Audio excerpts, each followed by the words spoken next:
considering how it's been longer than I'd like since I did anything, I need to first clean my area before bringing over all the colors I need for today. Then I make all those colors into the colors that I need, and then start with the first one, which is going to be a tannish color. That is then put into a ball for the body, a ball for the head, smooth them all out, pinch out some arm, leg stuff, attach a head, then actually pinch out little nubs for arms and legs and a tail, and then attach little balls for arms, legs, and a tail. Fortunately, I wanted to try a new camera angle, and it didn't really work too well. It might in the future, so I might go back to it, or test with it. But for now, I'm going back to my usual camera angle. Right here, I have both the arms and the legs attached. However, Boss has the little gray nubs at the end of their hands. So I had to add the darker nubs on to this cat. These are added to all 4 of the legs at the very end of the leg, enough so that they are the proper shape that they need to be, and then they are put into the proper position that they will be in for the rest of time, because it's all baked now and solid, so I know how it ends up. I then make sure that everything is flattened and good and correctly made. After that, I add the tail, which is the same darker tan, more of a grayish, I guess. And after the tail is added and bent into the correct shape, I can add the ears of the same color. After the ears are squished down into a better shape, I can then get a flat circle for the face. And the circle is then added to the front part of the face, which is, a good attachment. And then I add a black ball for the nose, followed by a small mouth, because that is the screenshot I was using.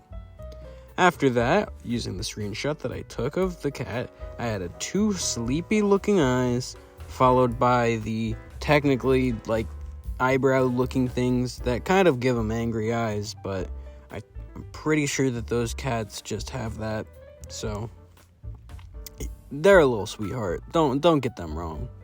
After that, I almost forgot to add the little suit portion of Boss's suit, which is just 2 white triangles followed by a green tie. The 2 white triangles are added to look like a collar, and then the tie is a little diamond, more of a rhombus, with a little trapezoid on the top of it, and is then placed onto the very front of the neck. And with that, it's done, and on to the next one. So for this one, I just get a bunch of orange, and then do basically the same thing as I did before.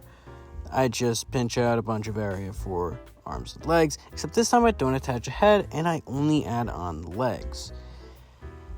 I'm making the bottom half of the body and the top half separately due to the differences in the color of this specific cat.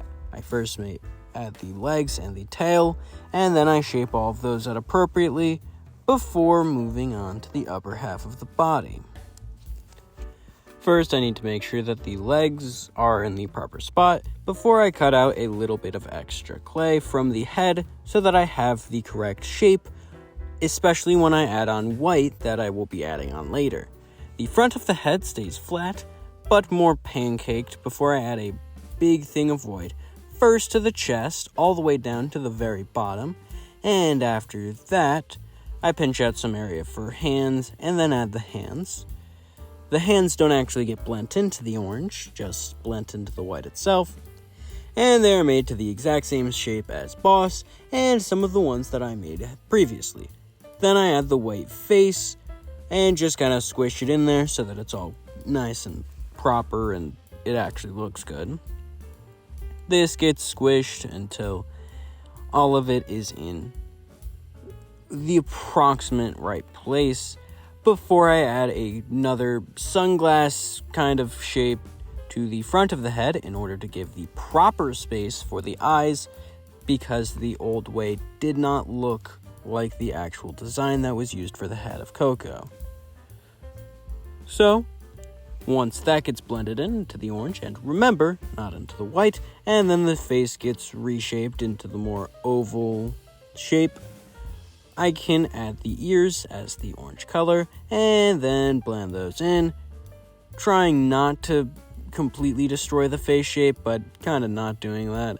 The face shape still gets squished back together into the proper face shape, and once that's done, I can move on to the next step. And of course, the next step is facial features, starting with the nose, then the mouth, which the mouth is like a kissing thing, which again, all of these were in-game screenshots of Meow Tower, so none of these designs can be called inaccurate because I used in-game references. Next, I did the eyes, which were kind of asleep, just closed eyes, so I guess this guy was dreaming, which, love that for them. And after that, I get the design for the cat, which is 3 darker orange, more brownish stripes on the top of the head, and then on the back. And yeah. Oh, wait, only 2 on the back. Yeah, I only made 2 on the back.